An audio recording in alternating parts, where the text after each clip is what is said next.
Imagine estar cercado por escuridão, traição e medo. Seus amigos estão em pânico, seus inimigos armados, e você sabe que em poucas horas será levado à morte. No meio desse caos, o que você faria? Se protegeria? Revidaria? Fugiria? Ou apenas aceitaria?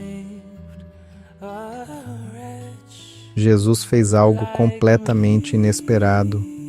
Quando um de seus discípulos puxou a espada e feriu um dos soldados que vinham prendê-lo, Jesus, com a serenidade de quem sabe exatamente quem é e por que está ali, estendeu a mão e curou aquele que veio para levá-lo. Um milagre que quase passa despercebido, o último milagre antes da cruz, porque Jesus curaria um inimigo. O que esse gesto revela sobre o coração do Filho de Deus em seus momentos finais, e talvez ainda mais importante, o que isso diz sobre nós, sobre como reagimos quando nos sentimos traídos, atacados ou injustiçados. Hoje, no Onde Mora a Palavra, vamos mergulhar nesse momento extraordinário descrito em Lucas, capítulo 22, versículos 47 a 51, uma cena que revela mais do que um milagre, revela uma escolha. E se você acredita que essas histórias têm poder, curta este vídeo e inscreva-se no Onde Mora a Palavra, onde cada versículo encontra vida. Onde Mora a Palavra. Histórias sagradas que tocam a alma. O jardim do Getsêmani era, até então, um lugar de oração, um refúgio de silêncio entre oliveiras, onde Jesus encontrava paz e falava com o Pai. Mas naquela noite escura, esse lugar sagrado se transformaria em cenário de dor, angústia e traição. Jesus havia passado horas orando, suando gotas de sangue, totalmente entregue ao propósito divino. E quando ele finalmente se levanta, já sabe o que está por vir. Ao longe, tochas se aproximam, passos apressados rompem o silêncio. Soldados, chefes dos sacerdotes e alguns fariseus marcham com pressa. À frente deles, Judas, um dos 12, um amigo, um discípulo. Ele não vem correndo, não vem gritando, ele vem com um beijo, um gesto que em qualquer outra situação simbolizaria afeto, irmandade e respeito, mas ali foi o código da traição. A cena é carregada de ironia e dor, como se o próprio amor fosse usado como instrumento de captura. E Jesus pergunta: Judas, com um beijo você está traindo o Filho do Homem? Os discípulos, ao verem aquilo, se inflamam, confusos, frustrados e assustados. Alguns perguntam: Senhor, devemos atacar com a espada? Pedro, sem esperar resposta, age impulsivamente. Ele vê Jesus cercado e traído e acredita que a melhor defesa é o ataque. O coração dele está cheio de boas intenções, mas guiado por medo, não por fé. Esse momento revela a fragilidade dos que estavam com Jesus. Mesmo depois de tantos ensinamentos, ainda buscavam soluções humanas para situações espirituais. E nós, quantas vezes, movidos pelo medo ou pela raiva, também sacamos nossas próprias espadas, tentando resolver no braço o que só pode ser resolvido pelo Espírito? O clima está carregado, o caos se instala, há gritos, há choque, há sangue. A atmosfera pacífica do Getsêmani é rasgada pela brutalidade de uma prisão injusta. Tudo aponta para conflito, mas Jesus está ali, calmo, firme. Ele não corre, não grita, não ataca. Ele observa e age de uma forma que ninguém esperava. Estamos prestes a testemunhar algo que vai além do natural, um gesto que mudaria para sempre a percepção de misericórdia e compaixão, o momento em que o céu toca a terra e até os inimigos experimentam a graça.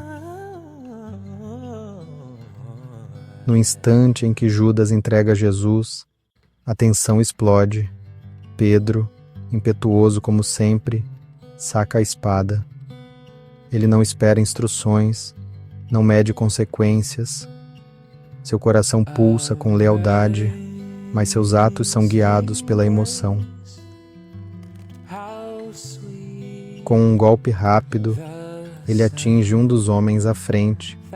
É Malco, servo do sumo sacerdote. A lâmina corta e arranca sua orelha direita. Gritos ecoam. O sangue escorre. A paz foi rasgada. Mas quem era Malco? Pouco se fala dele nas Escrituras, mas o que sabemos já é suficiente para entender o impacto dessa cena. Malco estava ali como parte do sistema que queria destruir Jesus. Ele não era só um espectador, era alguém enviado pelos que tramavam a prisão do Messias, um rosto do inimigo, e ainda assim foi curado.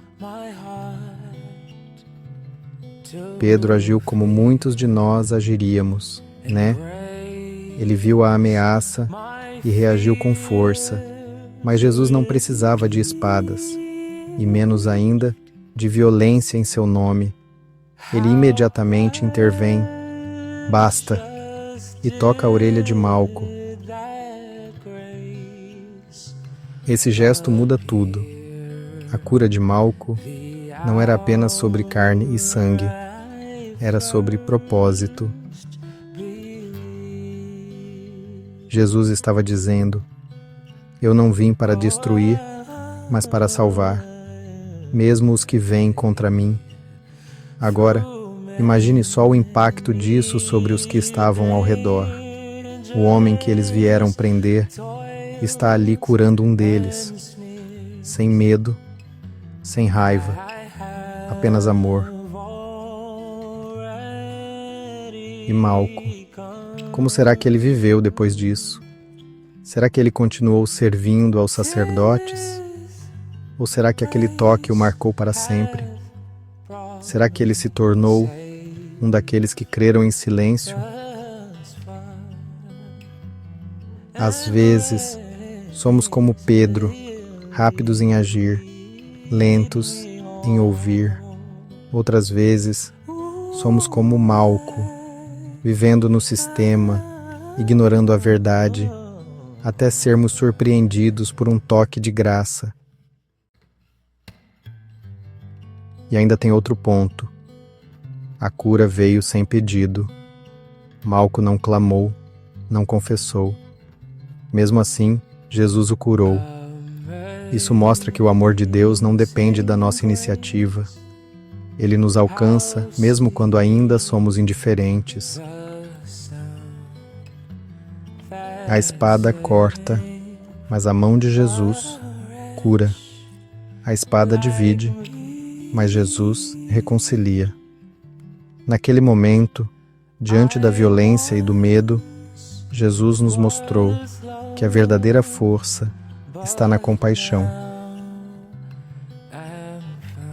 Diante do caos, da violência e da traição, Jesus poderia simplesmente permanecer em silêncio, aceitar sua prisão e seguir para o sofrimento que sabia que o aguardava. Mas ele escolhe algo maior: amar.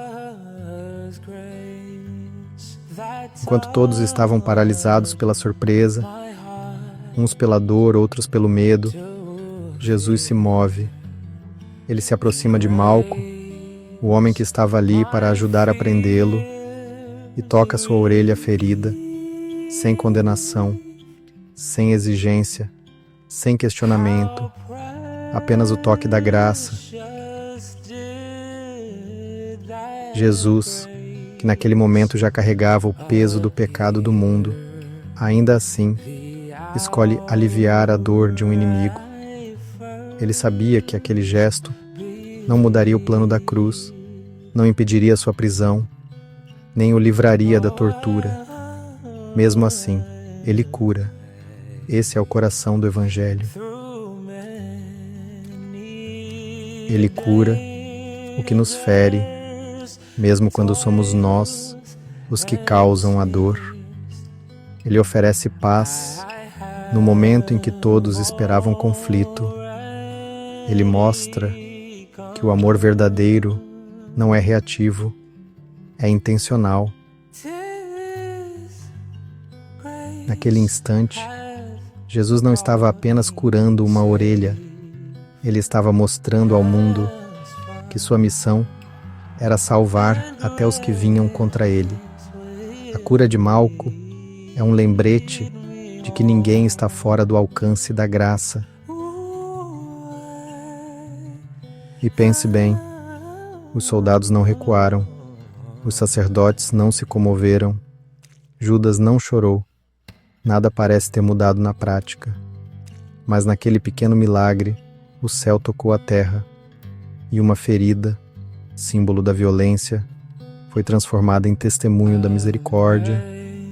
Quantas vezes nós também estamos do lado errado da história?